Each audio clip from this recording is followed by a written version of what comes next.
ሰላም ሰላም ክቡራት ተኸታተልተይ ከመይ እኒአኹም? ኣነ ሰላም እግዚአብሔር ይመስገን። ከመይ ሰላም ክትብሉ ይበዓልኩም ዶ ተስፋየም ባርከስ ሎማዓልቲ ናይ ጃኒ ኣዶናይ ጆን ዳንኤል ዝብል ኣርእስቲ ሒዘ መፅእ ኣለኹ። ብሩኻተይ ኩሉ ሓሳቡ ስለ ዘቕርብ ናተይ ሓሳብ ከመይ ትርእይዎ?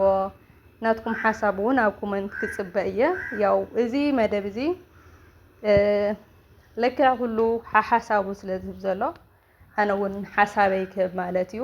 መጀመርያ ጃንና ኣዶናይ ትክክለኛ ፍቅሪ ድዩ ነይሩ እትብሉ ሰባት ዳርጋ 100% 99% ኣለዩ። ያው ዳርጋ ብሙሉእ ክበሃል ይከኣል ማለት እዩ። ኣሚኑ ሰብ ብፍቅሪ ከም ዝነበሩ ሪሌሽንሽፕ ጀሚሮም ከም ዝነበሩ ሴቭ ገይርዎ ማለት እዩ። ኣነ ንባዕለይ ግን ሕዚ ከኣምን ኢለ ካብ ቅድም ማለት እዩ። በእውነት ሕዚ ከኣምን ኢለ ንእሽተን እምበር እዚ ኩላይ እናረኣኹ በቃ ድራማ ትርኩ እንዳመሰለኒ ፀኒሐ ማለት እዩ። ንምንታይ እንድዒ ዝካተዓነ ቆልዑ ነይረን ባ ከመይ ዝበለ ዲ ክትኣምኒ ንምንታይ ዘይተኣምኒ ገለ ይብላን ነይረና ኣትና ኣሕዋተይ ኣብዚ ግዜ እዚ ሲ ብምንታይ ይርአ ብምንታይ ቴንሽኑ ሰብ ትስሕቦ ብምንታይ ከምዚ ማለት ኣብ ፍቅሪ ኣብ ማንም በኣምሓርኛ ይኹን ብእንግሊዘኛም ይኹን ብዓረብም ይኹን ፍቅሪ ተኮይኑ ብጣዕሚ እዩ ትርአ ብኸመይ ይርአየልና ብዝብል እንታይ ድሽም እዮም ድራማ እዮም ዝሰርሑ ዘለዉ እምበር ትክክለኛ ፍቅሪ ኢለ ኣነ ሓሲበዮ ይፈልጥን። ሕዚ ግን ንእሽተን ከኣምን ኢለ ምሸላት ሰብ 100% ዳርጋ ኣሚኑ ክትርኢ ከለኻ ሓሶት ክደጋገምስ ሓቂ ይመስል ስለ ዝበሃል ኣነ ኣጥቢቐን ኣዶናይ ሓሳብ ወይ ንጃኒ ሓሳብ ወይ ጆን ዳንኤል ሓሳብ ክብል ዘይኮንኩስ ነናይ ባዕሎም ስታይ ኣለዎም ኢለ እየ ዝኣምን። ነናይ ባዕሎም ነብራ ኣለዎም ነናይ ባዕሎም ሪሌሽንሽፕ ኣለዎም ኢለ እየ ዝሓስብ።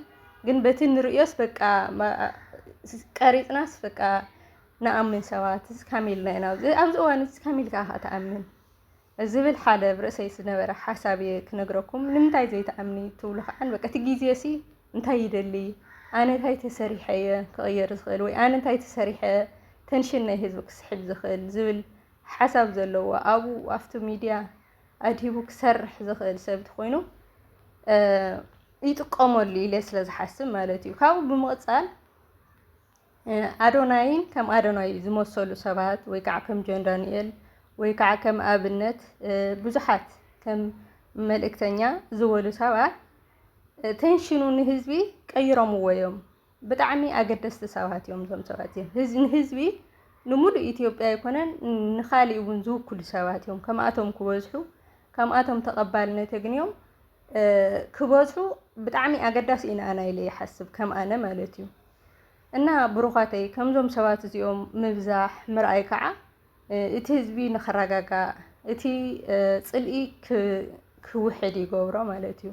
በይኖም ይቐርቶ ፖለቲከኛታት መንእሰይ ከምኡ ኢሉ ነቲ ማሕበራዊ ሚድያ ክስዕሮ ከሎ እቲ ፖለቲካ ዘውሪ ገለ ዘውሪ ብዛዕባ እንታይ ሚድያ ይመሓላለፍ ኣሎ እንታይ ዜና ይመሓላለፍ ኣሎ ንሱ ይጠፍእ ማለት እዩ። ሕዝቶም ዝፃረፉ ዝነበሩ ሰባት የለውን ሕዚ ቀኒሶም እዮም። ብዛዕባ ኣምሓራ ዝዛረቡ ብዛዕባ ትግርኛ ዝዛረቡ ብዛዕባ ኦሮሞ ዝዛረቡ ብዛዕባ ዓፋር ዝዛረቡ ተፈላለዩ ተበቲኑ ነይሩ ህዝቢ ማለት እዩ። ሕዚ ግን ካብዞም መናእሰይ እዚኦም ንዝረኸብዎ ምሕጋዝ ወይ ከዓ ኣነጋግሮኦም ብሄር ከይፈለዩ ሰብ ከይፈለዩ ክሕግዙ እናሃለዉ ብፍቅሪ ዓይኒ መፂኦም ኣይኮኑ በቲ መፅዎ ዘለዉ ሪኣክሽን ዋዕሉ እኹልን ኣፅጋብን እዩ።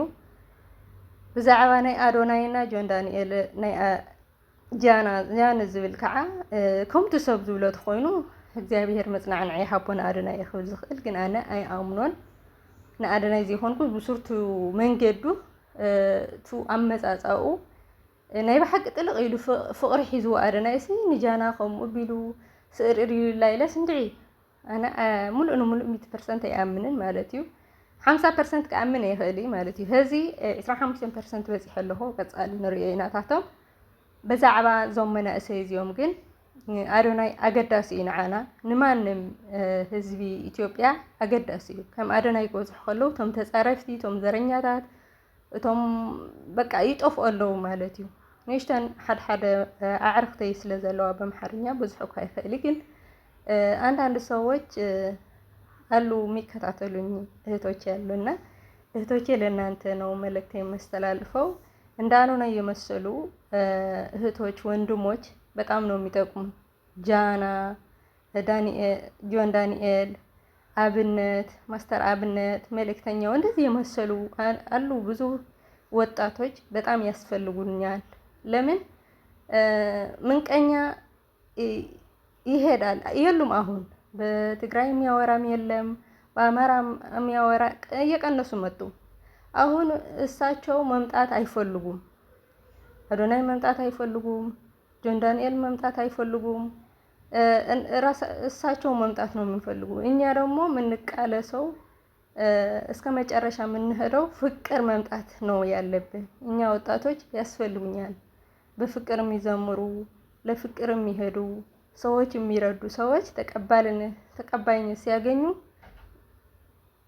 እኛ እንረባለን እንዴ አንከስርም። እህቶቼ ወንድሞቼ ማለት ነው።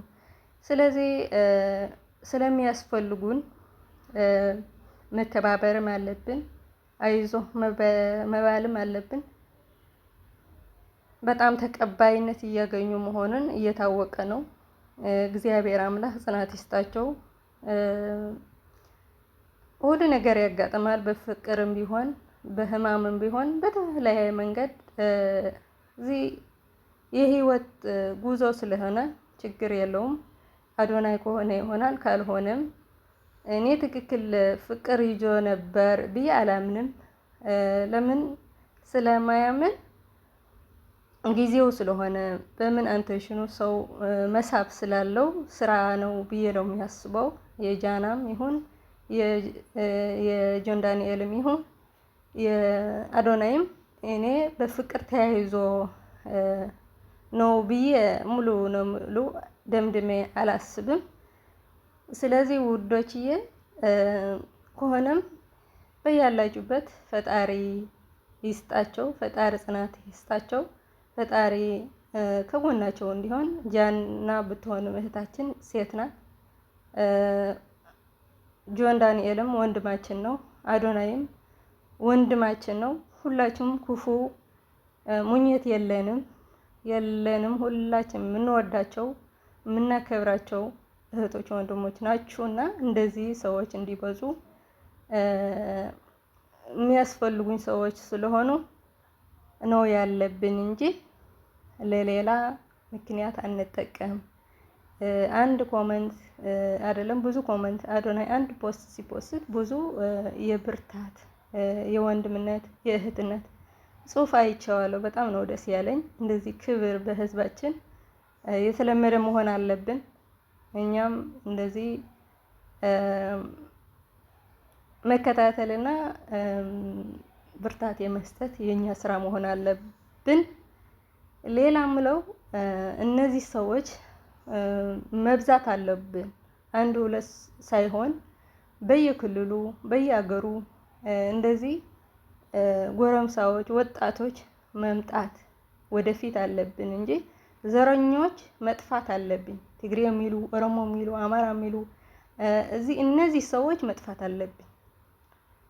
ስለዚህ ከጎናቸው እንህን ሁላቸውም ትክክል ከሆነ ታርቀው ወደ ስራቸው ተመልሰው በክብር በፍቅር እንዲኖሩ እንዲቀጥሉ የሁላችን ምኞት መሆን አለበት ብዬ ነው ማምነው።